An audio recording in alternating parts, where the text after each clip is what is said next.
खबरों में रहा प्रक्षेपण यान गैमसो निम्नलिखित में से किस देश से संबंधित है? ए. उत्तर कोरिया, बी. चीन, सी. रूस, डी. ईरान।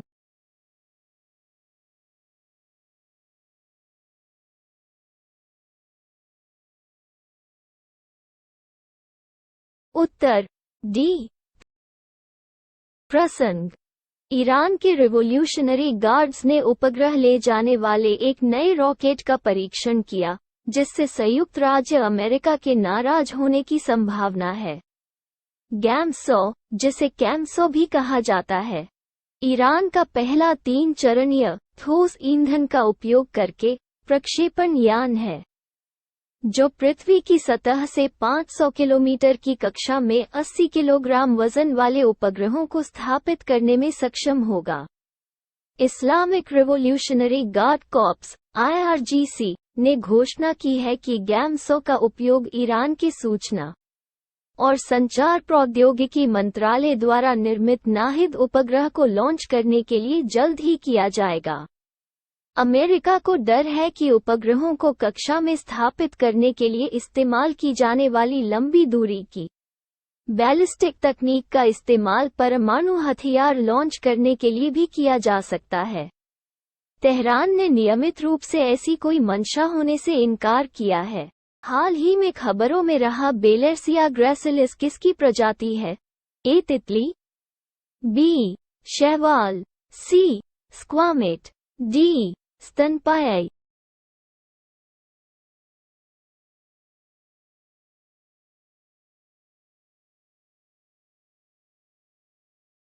उत्तर सी. प्रसंग।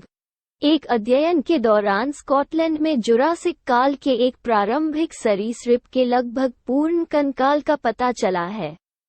यह कंकाल बेलेर्सिया ग्रैसिलिस का है, जो एक आदिम स्क्वैमेट है। स्क्वैमेट सरीसृपों का एक समूह है, जिसमें 10,000 से अधिक जीवित प्रजातियां शामिल हैं, जो एक साझा सामान्य पूर्वज के वंशज हैं तथा 240 माया में अस्तित्व में थे। स्क्वामाटा सरीसृपों का सबसे बड़ा क्रम है, जिसमें छिपकली, सांप और उभयचर कृमि छिपकली शामिल हैं, जिन्हें सामूहिक रूप से स्क्वैमेट या स्केल्ड सरीसृप के रूप में जाना जाता है। प्राप्त जीवाश्म उन शारीरिक परिवर्तनों के बारे में हमारी समझ को और बेहतर कर सकता है, जिसके कारण आधुनिक छिपकलियों जैसे सरीसृपों के शरीर व्यवस्था की स्थापना हुई। भारत में एक सार्वजनिक स्वास्थ्य समस्या के रूप में सर्पदंश के संदर्भ में निम्नलिखित कथनों पर विचार करें। 1. सर्पदंश भारत में एक उपेक्षित गैर उष्णकटिबंधीय बीमारी और एक सार्वजनिक स्वास्थ्य समस्या है। 2. हाल की एक रिपोर्ट के अनुसार केवल सोमालिया में भारत की तुलना में अधिक आयु मानक मृत्यु दर है। 3. प्रत्येक वर्ष मौतों की अधिक संख्या के कारण भारत में सर्पदंश के बोझ से निपटने के लिए एक राष्ट्रीय रणनीति उपलब्ध है। ऊपर दिए गए कथनों में से कौन सा से सही है? ए. 1 और 2, बी. केवल 2, सी. 1 और 3, डी. 1, 2 और 3।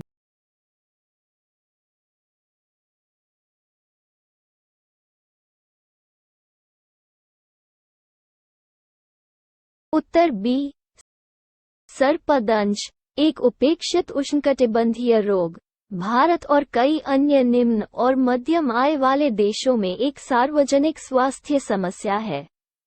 सर्पदंश से होने वाली मौतों का अनुमान लगाने के लिए ग्लोबल बर्डन ऑफ डिजीज 2019 के एक अध्ययन से मौखिक शव परीक्षा और महत्वपूर्ण स्टैटिस्टिक्स नागरिक पंजीकरण के आंकड़ों का इस्तेमाल किया। सर्पदंश के कारण होने वाली वैश्विक मौतों में से आधे के लिए भारत जिम्मेदार है। वर्ष 2030 तक सर्पदंश के कारण मौतों और घावों की संख्या को आधा करना वैश्विक लक्ष्य के रूप में निर्धारित किया गया है। भारत में उत्तर प्रदेश में सबसे अधिक मौतें हुई हैं, तत्पश्चात मध्य प्रदेश और राजस्थान का स्थान है। केवल सोमालिया में भारत की तुलना में उच्च आयु मानकीकृत मृत्यु दर है।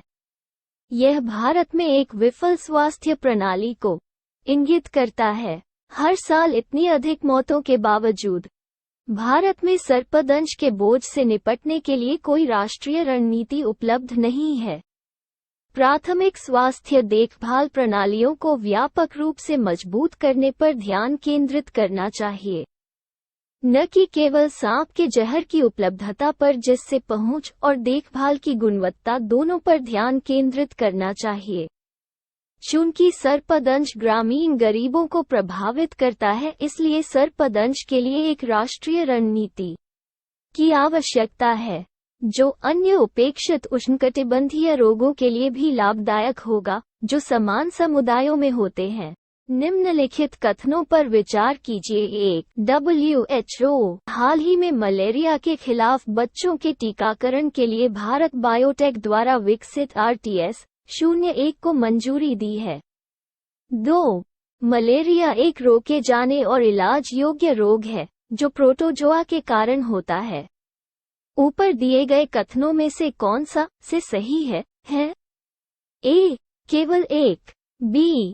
केवल 2, C. 1 और 2 दोनों, D. उपरोक्त में से कोई नहीं।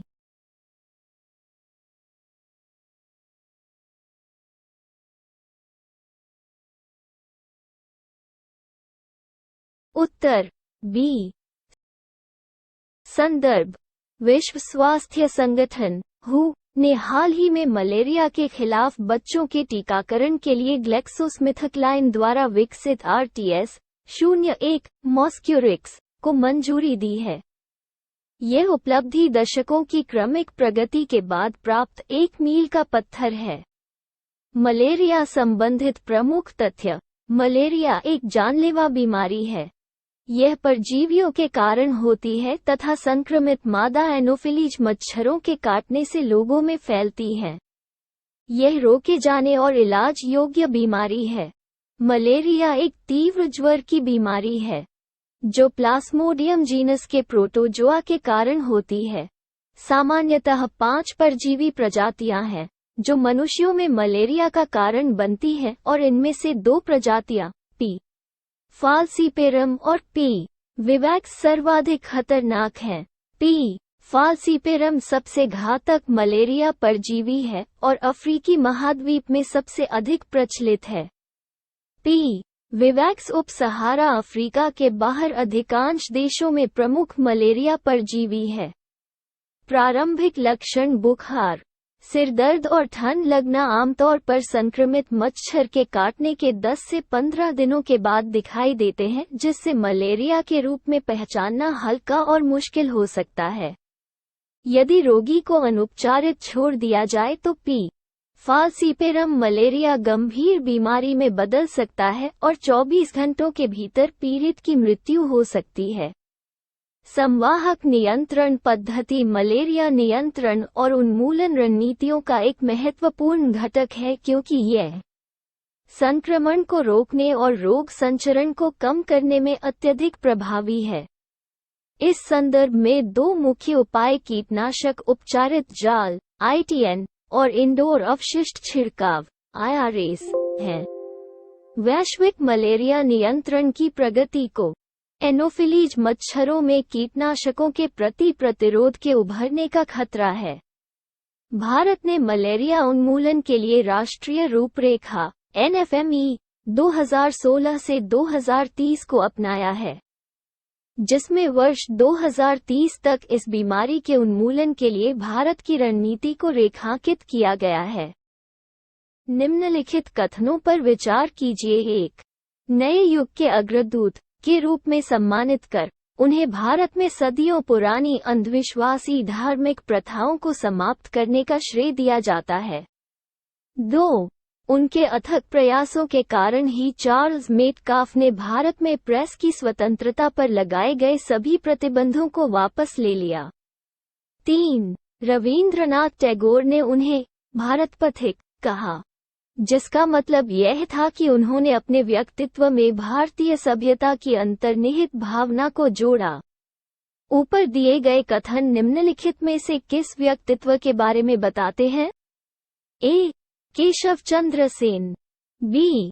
ईश्वर चंद्र विद्यासागर, सी. डी. के कर्वे, डी. राजा राम मोहन रॉय।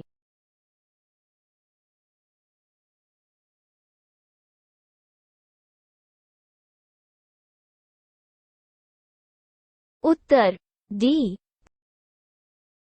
प्रसंग: संस्कृति मंत्रालय के तहत आधुनिक भारतीय समाज के जनक कहे जाने वाले राजा राम मोहन रॉय के जीवन पर आधारित 2 दिवसीय नृत्य नाटिका का आयोजन किया गया। यह कार्यक्रम उनकी 250वीं जयंती के साल भर चलने वाले जश्न का हिस्सा था। राजा राम मोहन रॉय एक पढ़े लिखे और बहुभाषी व्यक्ति राजा राम मोहन राय को एक क्रांतिकारी के रूप में जाना जाता है, जो अपने समय की धार्मिक प्रथाओं, शिक्षा प्रणाली और समाज में बहुत आवश्यक सुधार लाए। उनके अथक योगदान ने आधुनिक भारत को आकार देने और पोषित करने में महत्वपूर्ण भूमिका निभाई। नए युग के अग्रदूत के रूप में प्रसिद्ध राजा राम मोहन रॉय को 1700 के दशक में भारत में सदियों पुरानी अंधविश्वासी धार्मिक प्रथाओं को समाप्त करने का श्रेय दिया जाता है। राजा राम मोहन रॉय ने मूर्ति पूजा, सती, काला जादू आदि अंधविश्वासी धार्मिक प्रथाओं को खारिज कर दिया और बहुत कम उम्र से ही इसके खिलाफ आवाज उठाई। मूल रूप से वह मानते थे कि प्रत्येक धर्म अच्छाई का प्रचार करता है और उसे बढ़ावा देता है। उन्होंने सक्रिय रूप से महिलाओं को शिक्षित करने, विधवाओं के पुनर्विवाह को प्रोत्साहित किया और अंतरजातीय विवाह की वकालत की। उन्होंने स्कूल में छात्रों को उनके वैज्ञानिक स्वभाव को प्रज्वलित करने के लिए गणित, भौतिकी, रसायन विज्ञान और वनस्पति विज्ञान जैसे विषयों के शिक्षण को प्रोत्साहित किया। राम मोहन रॉय भारत में पत्रकारिता के प्रणेता भी थे।